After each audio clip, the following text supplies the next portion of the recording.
चलिए दोस्तों, आज की वीडियो में हम जानते हैं कि धनतेरस की पूजा हमें कैसे करनी है, कौन कौन सी चीज़ों की आवश्यकता हमें होने वाली है पूजा के समय, और हमें भोग कैसे लगाना है। और दोस्तों, धन्वंतरी देवता की प्रतिमा नहीं है तो आप सुपारी पर मौली के धागे लपेटकर धन्वंतरी देवता का आवाहन कर लीजिएगा। तो यहाँ पर चौकी लगा दीजिए, उसके ऊपर जो आपकी पुरानी लक्ष्मी गणेश है उसको रख लीजिए। उसके बाद एक छोटा सा पात्र लेकर हम कलश बनाएंगे। दोस्तों, बहुत सारे लोग कलश नहीं बनाना चाहते, लेकिन किसी भी बड़ी पूजा में कलश बनाना बहुत ही शुभ होता है। उसके लिए एक पात्र में इस तरह से कलश ले लीजिए छोटा सा, और गले में मौली के धागे बांध लीजिए। और आसन देने के लिए हम थोड़ा सा चावल लेंगे, आप चाहें तो इसे कलर कर लीजिए, और इस तरह से अष्टदल कमल बनाएंगे। उसके ऊपर हम अपना कलश रखेंगे और इसी के ऊपर हम दीप लगा रहे हैं। दोस्तों, अभी हम दीप कलश बना रहे हैं। इस तरह से जल भर लीजिए और उसके अंदर कुछ विशेष चीज़ें हम डालेंगे, जैसे कि ये है सुपारी। कई बहनें पूछती हैं कि पहले से इस्तेमाल की हुई सुपारी वगैरह जो है वो डाल सकते हैं। बिल्कुल आप डाल सकते हैं। हल्दी की गांठ डालेंगे, लौंग, इलायची, और हम कमल गट्टे भी डालेंगे। इसके साथ में हम कुछ इसमें रोली डालेंगे, दूर्बा डालेंगे, और हम आम के पत्ते और पान के पत्ते, तो हमारे पास दोस्तों एक एक सिंगल पत्ते इसी को हम डाल दे रहे हैं। आप आम के पत्ते बंच में हो तो वो ज़्यादा अच्छा होता है। इसके ऊपर चावल से भरा पात्र रखेंगे। अब ये हमने घी का दीपक लगाया है। बस इस तरह से एक दीप आप प्रज्वलित कर लीजिए। उसके बाद अपनी पूजा की शुरुआत कर लीजिएगा। दोस्तों, बीच में आपको दिखाई दे रहा होगा, हमने सुपारी पर मौली के धागे लगाकर हमने धन्वंतरी देवता को विराजमान किया है। और धन्वंतरी देवता की पूजा धनतेरस के दिन ज़रूर की जाती है। हमारे पूरे परिवार की स्वास्थ्य रक्षा होती है, इसलिए आपको संध्या के समय ये पूजा करना है। आप चाहें तो देर रात भी पूजा कर सकते हैं। तो यहाँ पर पहले दीप का हम पूजन करेंगे।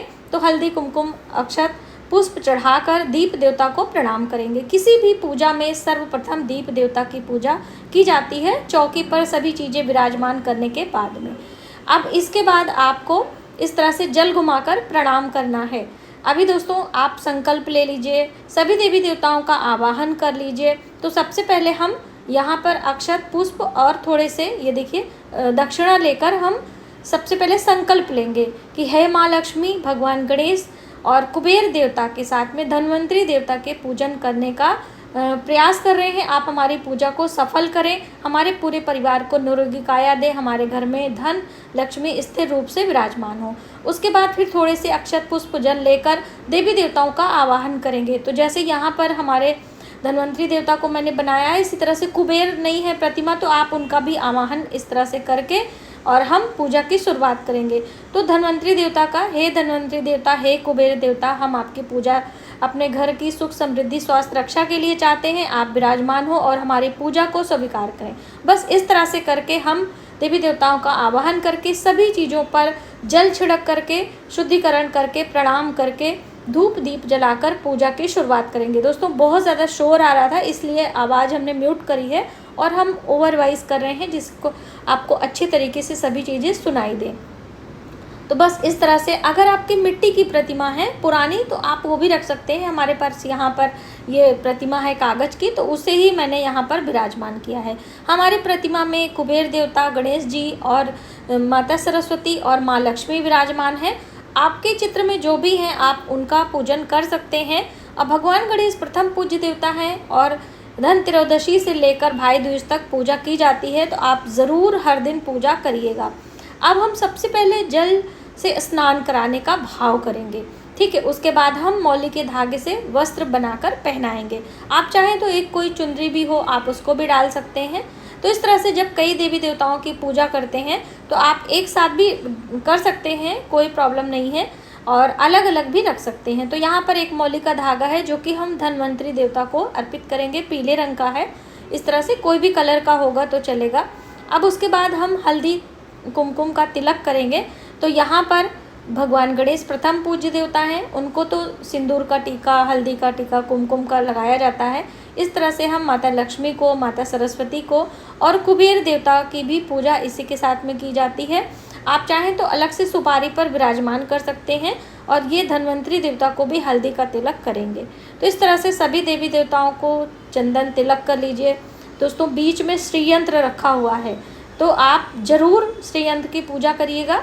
धनत्रयोदशी के दिन श्रीयंत्र की पूजा करने से हमारे घर में स्थिर लक्ष्मी का वास होता है। अब हम अखंडित चावल यानी अक्षत अर्पित करेंगे और प्रणाम करेंगे। अब आपको इसमें फूलों की माला, हमारे पास दोस्तों ये वाली माला थी, हमने ये पहना दिया है, और हम अलग से पुष्प इस तरह से सभी देवी देवताओं के नाम से रख सकते हैं। आप फूलों की माला पहना सकते हैं। ये देखिए, तो पीले पुष्प हैं, लाल पुष्प हैं, कोई भी पुष्प आप चढ़ा दीजिएगा। भगवान गणेश को जनेऊ चढ़ाएंगे, तो जनेऊ में हम थोड़ा सा हल्दी लगाकर समर्पित करेंगे और सभी चीज़ें समर्पण की भावना से हमें करना है।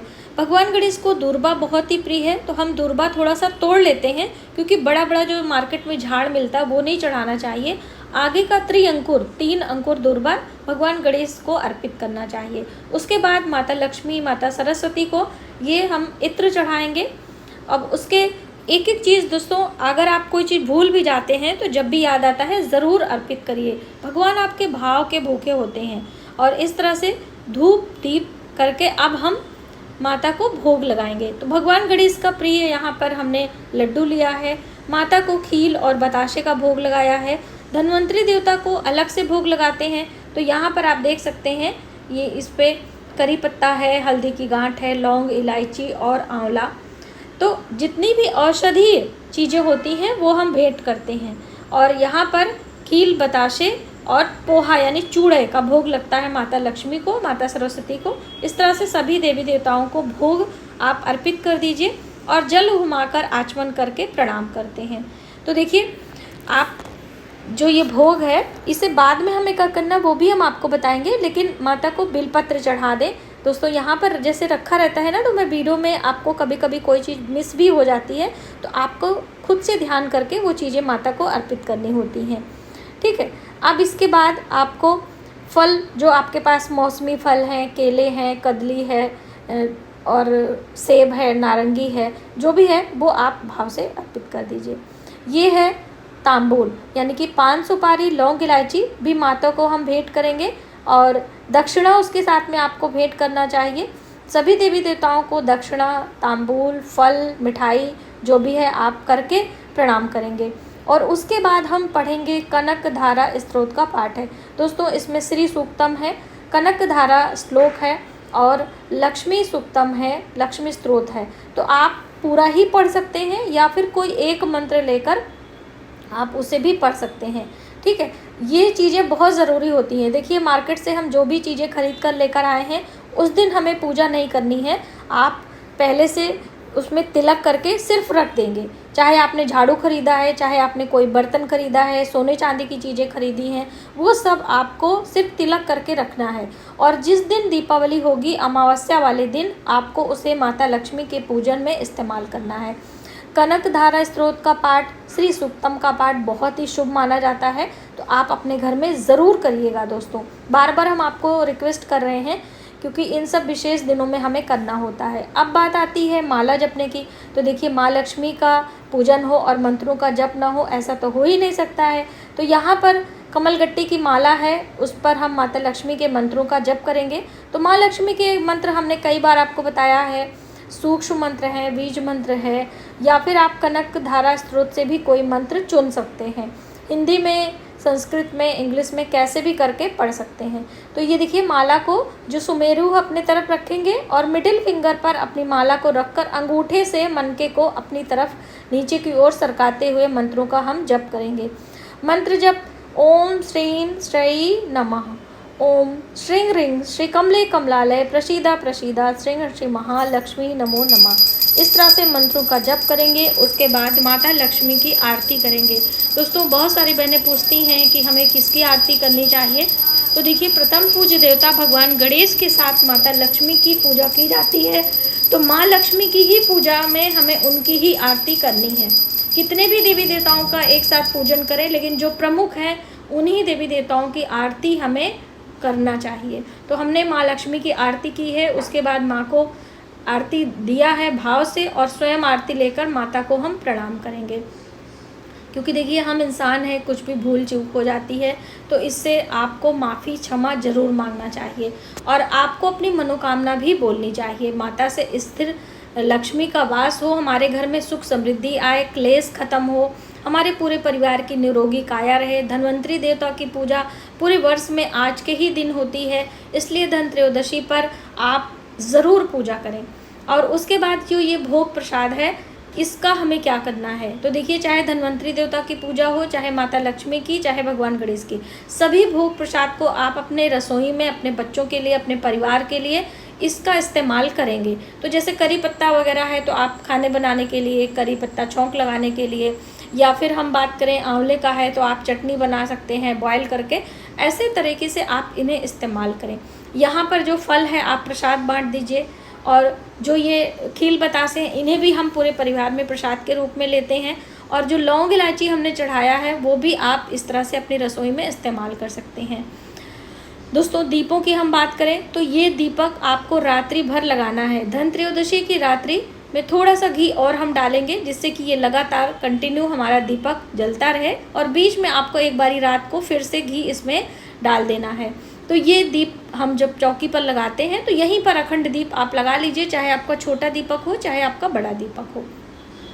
तो आपने जाना कि धन त्रयोदशी पर हम माता लक्ष्मी, धन्वंतरी देवता, कुबेर देवता की पूजा कैसे करें, और यदि प्रतिमा है तो, और मूर्तियां हैं तो, और नहीं भी है तो आप कुबेर देवता, धन्वंतरी देवता का आवाहन कर सकते हैं।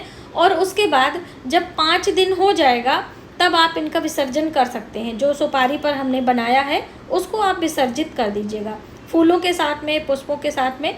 और अमावस्या तिथि पर जो हम दीपावली की पूजा करेंगे, बहुत सारी बहनें कह रही थी कि हम इन्हीं चौकी पर कर लेंगे, तो उस दिन आपको फिर से चौकी हटाकर लगानी है, और नए लक्ष्मी गणेश रखने हैं, फिर से कलश लगाना है, और धन्वंतरी देवता, कुबेर देवता आदि आप चाहें तो आवाहन करके फिर से उन्हें विराजमान कर सकते हैं। ठीक है, तो बस इस तरीके से आप अपने घर में साधारण तरीके से पूजा कर लें। और ये है यम का दीपक। दोस्तों, मैंने इसके लिए सेपरेट वीडियो दी है, लेकिन फिर भी हम मेंशन करना चाहेंगे क्योंकि पूजा के बाद में यम का दीपक लगाया जाता है। और ये आटे का दीपक है, जौ के आटे का दीपक मैंने खुद बनाया है, और इसमें चौमुखी दीपक लगाया है, और इसमें हम डालेंगे सरसों का तेल। इसके साथ में अन्य स्थानों पर भी हमें दीप लगाना है, तो वो भी आपको ध्यान बस इतना ही। यदि हमारी जानकारी आपको थोड़ी सी भी हेल्पफुल लगे तो प्लीज वीडियो को सब्सक्राइब कर लीजिए। दीपावली की सरल पूजा विधि हम आपके लिए लेकर आने वाले हैं, और कौन कौन सी नई चीजें हमें माता को भेंट करनी है, और झाड़ू का पूजन कैसे करना है। जैसे कि धन त्रयोदशी पर हम झाड़ू लेकर आते हैं, तो झाड़ू का पूजन हम दीपावली वाले दिन करेंगे। ठीक है, जय माता दी।